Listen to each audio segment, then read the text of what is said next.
Olá, eu sou Sérgio Everton. Começa agora o programa que vai te deixar por dentro dos projetos de lei que estão em discussão aqui na Assembleia Legislativa. E vamos conhecer também as propostas que foram aprovadas e viraram lei. Mães de crianças com intolerância à proteína do leite de vaca enfrentam dificuldade em encontrar nos postos de saúde o leite em pó especial, que era distribuído gratuitamente.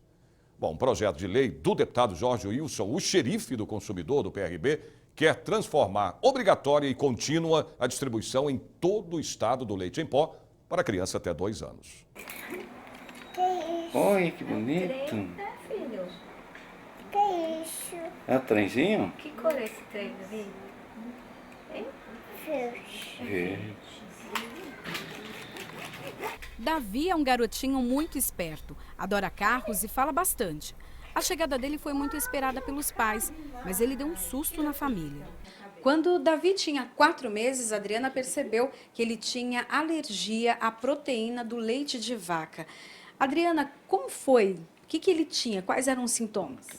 Então, né, o Davi, desde que ele nasceu, na verdade, com 2 semanas de vida, ele tinha dificuldade para mamar, né? Eu amamentava, ele tomava só o leite materno, mas ele chorava muito para mamar, né? Ele recusava o peito, então mesmo às vezes horas sem mamar, ele parecia que não tinha fome. E aí, obviamente, né, parou de ganhar peso, tudo isso.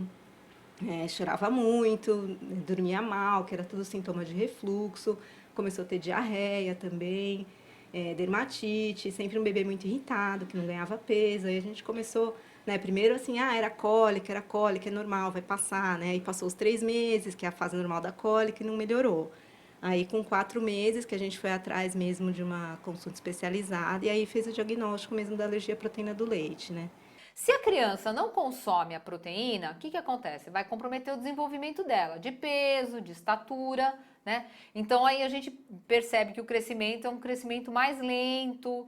Não vou dizer para você que vai ter retardo mental, não, mas em comparação a uma criança do percentil 50, que é a média de desenvolvimento, ela vai estar abaixo. Se ela não consumir um alimento que é rico em cálcio, e aí a proteína, né, o leite de vaca ainda é um dos alimentos mais ricos em cálcio, apesar de tantas discussões que existem por aí, óbvio, aí o que você faz? Você antecipa com 4 meses a introdução do que a gente chama de alimentação complementar. Qual o diferencial dele? Então, ele é um leite que ele é à base de aminoácidos, assim, não tem nenhuma proteína íntegra do leite de vaca, é como se ele já tivesse sido digerido, digamos assim. Então, como a criança reage à proteína íntegra, esse leite tem os mesmos nutrientes, enfim, tem cálcio, tem tudo que precisa, só não tem a proteína íntegra. Cada lata custa, em média, R$ 170. Para uma criança com quase 2 anos, como é o caso de Davi, e consome 8 latas por mês, o total com gasto foi de R$ 1.360 que os pais precisaram pagar. Em nota, a Secretaria Estadual de Saúde de São Paulo informou que desde 2007 distribui de forma totalmente voluntária 3 fórmulas de nutrição para pacientes com alergia à proteína do leite. Nenhuma delas faz parte da Relação Nacional de Medicamentos definida pelo Ministério da Saúde. O governo paulista utiliza recursos próprios do Tesouro para oferecer os produtos. Eu acho que deveria ser igual, por exemplo, um remédio de hipertensão, um remédio para diabetes, que se a pessoa não toma, ela tem prejuízos para a saúde que todo mundo conhece. O leite, para quem é alérgico, é a mesma coisa. Então, não acho que é uma coisa que tem que ter um atendimento especial. Eu acho que tem que ser disponível sempre. O projeto de lei 67 de 2016, de autoria do deputado Jorge Wilson, do PRB, quer tornar obrigatória, gratuita e contínua pela Rede Pública de Saúde do Estado de São Paulo a distribuição de leite para crianças com até 2 anos que tenham intolerância à lactose e alergia à proteína do leite de vaca. Eu acho que é uma prioridade, né? Tem que ser, porque é a alimentação de um bebê, né? É uma coisa que... É o que eu falei, não dá para voltar atrás o que eles perdem com isso, né? E o desespero de uma mãe que não consegue dar um alimento para o seu filho, né? Se ele tem menos de 6 meses de idade e não tem o que tomar, né? Então, eu acho que é muito importante ter uma disponibilidade garantida, né? E não essa coisa de ser poucos lugares, contando com essa possibilidade que muitas vezes falta, né, normalmente no final do ano. Então, parece que você precisa fazer uma coisa especial para ter uma coisa que é prioritária, né? A instituição da Semana Estadual de Promoção da Saúde Vascular faz parte de um projeto de lei do deputado Gil Lancaster, do Democratas. Essas doenças podem trazer graves consequências e até levar à morte. Passado o susto, Cláudia conta o pesadelo que viveu há pouco mais de 3 anos. Com fortes dores nas pontas dos dedos dos pés, foi internada e o diagnóstico não podia ser pior para ela. Começou sentindo dor na ponta dos dedinhos, em todos os dedos, uma dor assim que não podia encostar nada, nem a meia, que já doía, uma meia de nylon doía. E aí que eu acabei indo para o pronto-socorro e descobrindo que eu estava com uma circulação e que poderia até perder os pés, ter que amputar por causa da má circulação.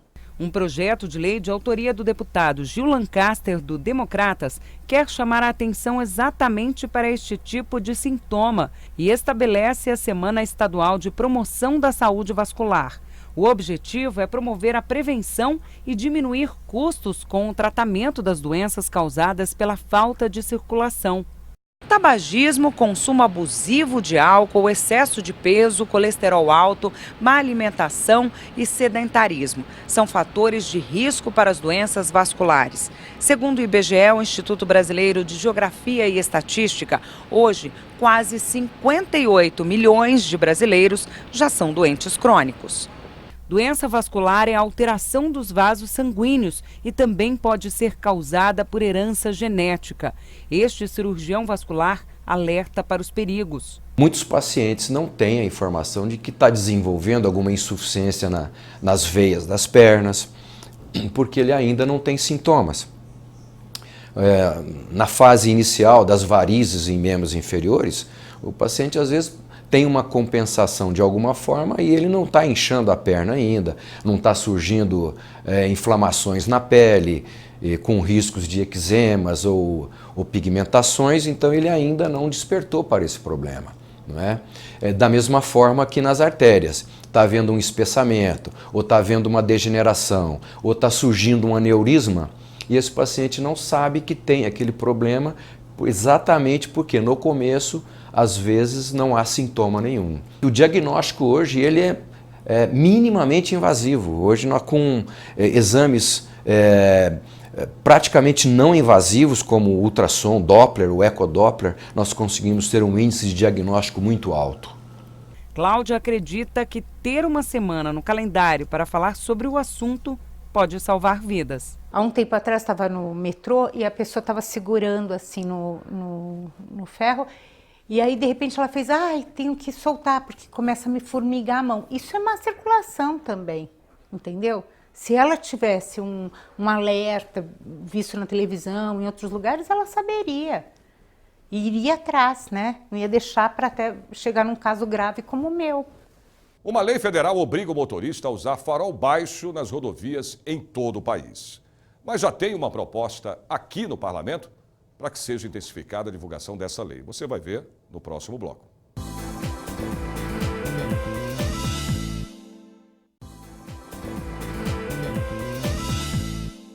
Estamos de volta com o programa Projetos de Lei.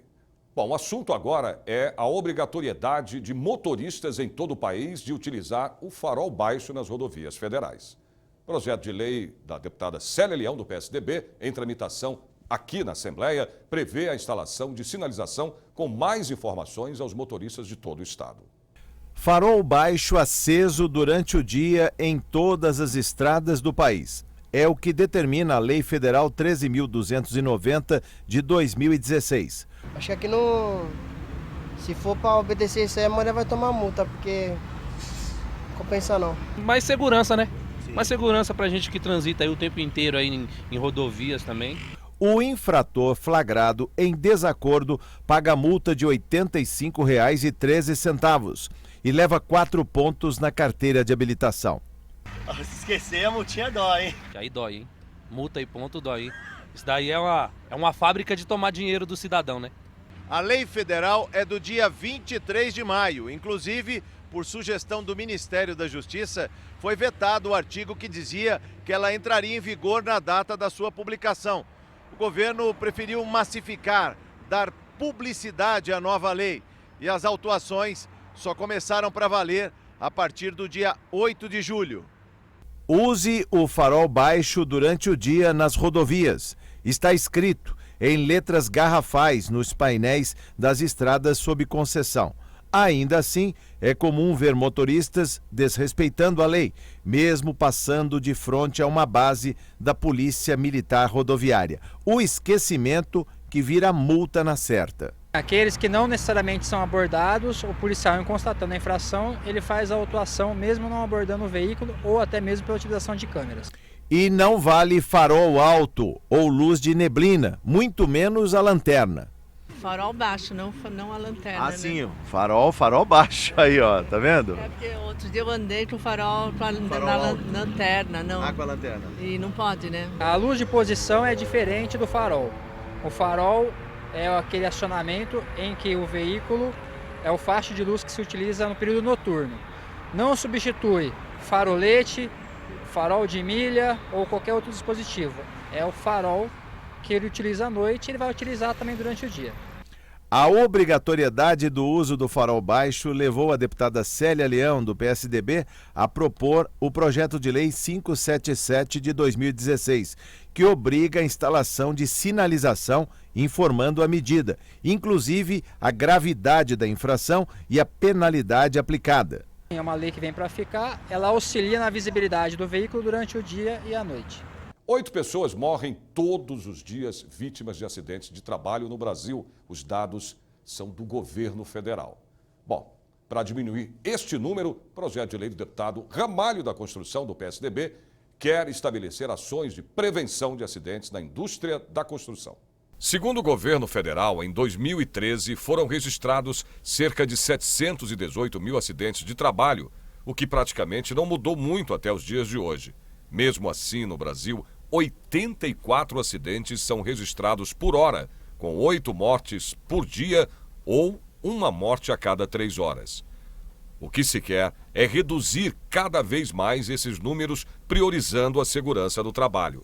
A empresa dá todo posse para a gente trabalhar com equipamento tudo equipado, cinto de segurança, protetor, luva. Para todos aqui, eu acho que a segurança está boa, né? Nós trabalhamos, além do equipamento de proteção individual, fornecendo um cinturão de segurança para cada trabalhador, nós também trabalhamos com as proteções coletivas no que se diz respeito aos pontos de ancoragem. O presidente da ABPA, Associação Brasileira para a Prevenção de Acidentes, diz que é preciso educar tanto o empregador quanto o empregado, realizar campanhas de prevenção e conscientização para aumentar a segurança do trabalhador.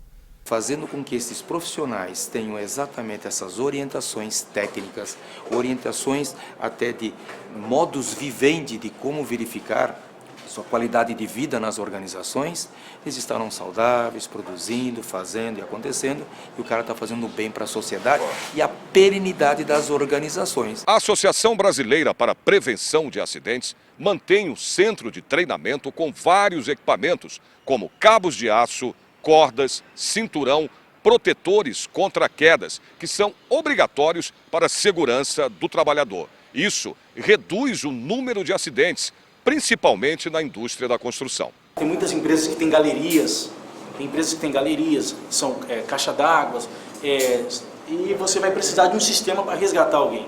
Esse sistema vai estar ancorado no cinto de segurança, esses mosquetões vai estar conectado no cinto de segurança e a pessoa vai, todo o tempo que ele estiver trabalhando, é preferível que ele esteja sempre ancorado por esse sistema. O presidente da ABPA, Milton Pérez, acha importante o projeto de lei 947 de 2015, de autoria do deputado Ramalho da Construção, que estabelece ações de prevenção de acidentes do trabalho na indústria da construção. Então ele está querendo que haja essas proteções todas de uma maneira assim, está aqui o alvará, mas você está aqui com as normas a serem cumpridas. Se aprovado e sancionado, obras com até 4 pavimentos, ou seja, 500 metros quadrados, elas terão que ter um alvará do Estado para ser melhor acompanhado e ter PCMAT, todo um programa de saúde e medicina do trabalho para que dê uma maior proteção aos trabalhadores. Um dia especial dedicado aos profissionais da ecoterapia. É o que vamos conferir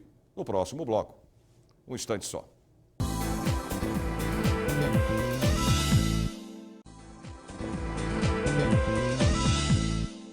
O programa Projetos de Lei está de volta e o calendário paulista ganhou o Dia da Ecoterapia. A nova lei tem o objetivo de chamar a atenção sobre esse tipo de tratamento que utiliza o cavalo para o desenvolvimento de pessoas com algum tipo de deficiência. O movimento feito pelo cavalo reflete no paciente estímulos semelhantes ao andar humano. São apenas 30 minutos de aula, uma vez por semana. Mas a mudança é para a vida inteira. Ecoterapia. Já ouviu falar? O cavalo tem um movimento tridimensional. Esse movimento tridimensional ele vai para cima, para baixo, para um lado, para o outro, para frente e para trás. Tudo isso ao mesmo tempo. Esse movimento ele é 95% semelhante ao andar humano. Então, quando uma criança, um idoso, qualquer um que monta no cavalo, ele manda estímulos cerebrais. Ele manda em meia hora de ecoterapia, ele manda de 1.800 a 2.200 estímulos. Então, para quem está em cima do cavalo, é como se estivesse andando sozinho. Então, esse movimento ele estimula o corpo inteiro. Então, ele estimula todos os músculos do corpo, fora a parte cognitiva e da criança, do adulto, de qualquer um que monta. Então, é uma academia, só que mais prazerosa que é no cavalo. Esse centro de ecoterapia existe há 17 anos. E há 10 anos, a Inês traz o Rafa aqui para fazer essa terapia. O Rafa tem que tipo de característica? Ele é autista clássico. Autista clássico. Há 10 anos você conheceu esse lugar aqui. O que mudou na vida dele? Muita coisa mudou. O comportamento dele, a parte social, a interação com os outros, né? A postura, o equilíbrio. Mudou bastante, né? Tudo por causa de um cavalo, assim como esse daqui. Se não fosse a ecoterapia, como é que o Rafa estaria hoje? Totalmente com a postura errada, né? Porque ele caminhava, ele tropeçava, ele andava sempre de cabeça baixa, sempre assim os ombros caídos, né? E hoje essa postura é totalmente corrigida, né? Ele corre, tanto é que ele corre também muitos quilômetros, né? Então é toda uma ajuda, né? O Rafa já vai sozinho, mas quem não consegue tem toda a ajuda. A ecoterapia ajuda quem tem autismo, paralisia cerebral, mas vai além. Transtornos de déficit de atenção, hiperatividade e até síndrome de Down também são tratados assim. Radicalmente muda a vida da pessoa. Quando ele começa a interagir com o cavalo, ele vira outra pessoa, outra criança. É mesmo? É mesmo. Mesmo estando mais alto, mesmo o cavalo não sendo ele exatamente propriamente dito, eles conseguem entender isso e melhorar. Consegue, porque o fato dele estar montando no cavalo, que é um animal alto, um animal grande, ele se sente mais autoconfiante, melhor autoestima, se sente mais poderoso. E o fato dele estar conseguindo controlar o cavalo sozinho, essa autoestima dele melhora muito. Tanto autoestima, autocontrole, equilíbrio, parte de concentração, orientação espacial. 10 de maio se tornou o Dia Estadual da Ecoterapia. Lei do deputado Gil Lancaster, do DEM, que homenageia todos os centros e associações do estado de São Paulo e o principal. Lembra a importância deste trabalho. Rafa não é muito de falar, mas por gestos como estes, fica claro que a ecoterapia vai além dos exercícios. A luta pela vida muitas vezes depende da solidariedade de famílias que perderam um parente querido. Bom, tão importante quanto a doação é a rapidez com que os órgãos doados cheguem ao receptador. Uma lei aprovada aqui no Parlamento Paulista há 2 anos agiliza o transporte de órgãos para a realização de transplantes. Paulo Manuel Pego Fernandes é médico há 33 anos e nos últimos 20 se especializou em transplantes. Já participou de mais de 200 de pulmão e 100 de coração, órgãos que dependem do rápido transporte. O pulmão aguenta até 6 horas fora do corpo, enquanto o coração apenas 4 horas. Você tem uma disponibilidade de órgãos que você possa trazer em 4 ou 5 horas, é o suficiente para utilizar o órgão e caso você não tenha esse transporte, você vai perdê-lo. É para evitar a perda de órgãos para transplantes que a Lei 15.362 de 2014 foi criada. Ela autoriza o Poder Executivo a implantação do sistema de transportes de órgãos e tecidos em todo o estado de São Paulo.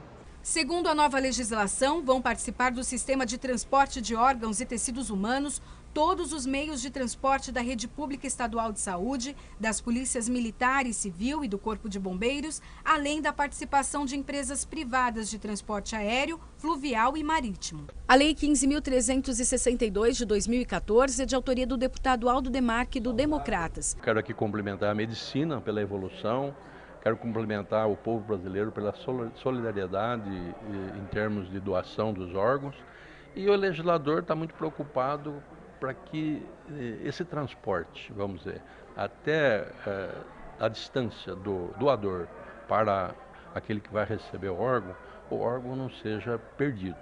Programa Projetos de Lei termina aqui. Até o nosso próximo encontro, hein? Eu espero vocês. Até lá.